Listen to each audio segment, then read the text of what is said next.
Alors imaginez-vous grandir dans un hôpital psychiatrique alors que vous n'avez aucune pathologie. Eh bien c'est l'histoire de la réalisatrice du documentaire qu'on vous propose ce week-end. Elle s'appelle Hélène et en fait elle nous partage ses souvenirs d'enfance en tant que fille de psychiatre et qui a évolué et mûri entourée de malades. Elle a aujourd'hui entre 40 et 50 ans, on ne dévoile pas l'âge d'une femme bien sûr Lionel, et elle nous raconte qu'à l'époque les malades étaient beaucoup plus libres et les méthodes étaient beaucoup plus douces. Elle en profite pour comparer son expérience avec les méthodes d'aujourd'hui, avec une vision beaucoup plus contemporaine, et on en vient même à découvrir que sa nounou était une ancienne patiente de l'hôpital psychiatrique dans lequel elle a grandi, celui de Heurt. Ça s'appelle Le Monde Normal, c'est le documentaire qu'on vous propose, et c'est vrai que ça nous ouvre un peu l'esprit, ça balaye. C'est un vrai documentaire. Ouais. Et ça nous enlève vraiment tous ces préjugés sur les maladies mentales. C'est à découvrir samedi à 21 h sur notre antenne, bien sûr. On regarde un extrait. C'est dans cet hôpital que j'ai mes souvenirs d'enfance. Entre les logements de fonction et le parc où j'allais jouer, le soir, après l'école, comme les autres enfants de médecins. Nous adorions cet endroit, à l'architecture ouverte, conçue sur les principes de la nouvelle psychiatrie. Il y avait un terrain de jeu à côté des logements de fonction, mais le terrain de jeu, nous, on le voyait au sens beaucoup plus large, puisqu'on se déplaçait finalement toute la journée à vélo, et le terrain de jeu, c'était jusque dans l'hôpital.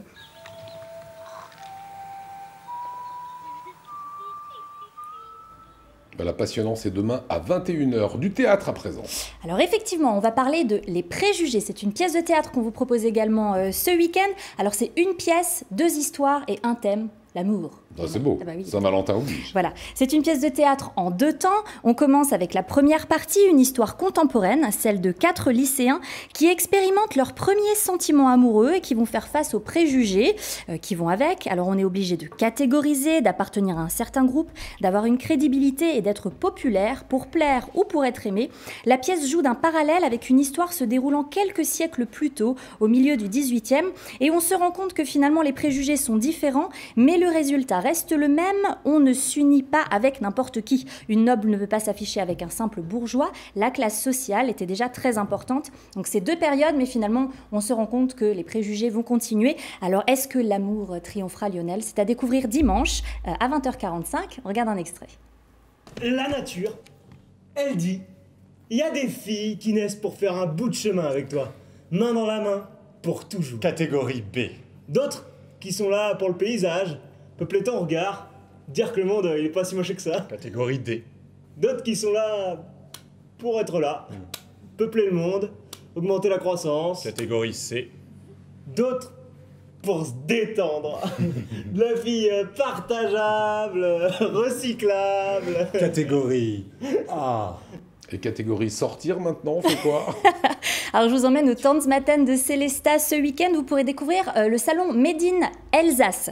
C'est un salon consommateur. Je vais vous expliquer. L'idée de ce salon, en fait, c'est que pendant 2 jours, vous pouvez adopter de meilleures habitudes de consommation en privilégiant les produits locaux et au sens large du terme, alimentation bien sûr, mais aussi en matière d'artisanat, de mode, d'habitat, d'équipement de la maison ou encore de bien-être. On a tout en Alsace. Et oui, le but, c'est bien sûr limiter notre impact sur l'environnement, entre autres. Le salon accueillera pas moins de 80 exposants. On pourra y trouver des produits made in Alsace ou au moins made in France. Et il y aura également des conférences, notamment sur l'énergie, où on se pose des questions sur des sujets comme faut-il limiter l'éclairage public ou comment produire son énergie solaire tout en évitant les pièges. Rendez-vous au Tanzmatten de Célestat, c'est demain après-midi et également dimanche toute la journée. L'entrée et les animations sont gratuites. Voilà, c'est il y a 30 secondes, c'est les vacances, donc il faut en profiter. Oui, alors là, je vous emmène au salon Tourissimo à Strasbourg, qui ouvre ses portes tout le week-end. Et là, vous pourrez y découvrir donc des destinations régionales, nationales et internationales. Vous y trouverez toutes les informations pour préparer vos prochains voyages, au départ d'un aéroport bien précis en Alsace, ou visiter une région particulière, trouver un hôtel de charme. Bref, vous pourrez vraiment organiser vos prochains séjours, qu'il s'agisse de week-end ou de vacances prolongées. Et bien sûr, vous pourrez y découvrir plein de séminaires, comment organiser son voyage de noces et plein d'autres thèmes encore. Merci beaucoup Célia.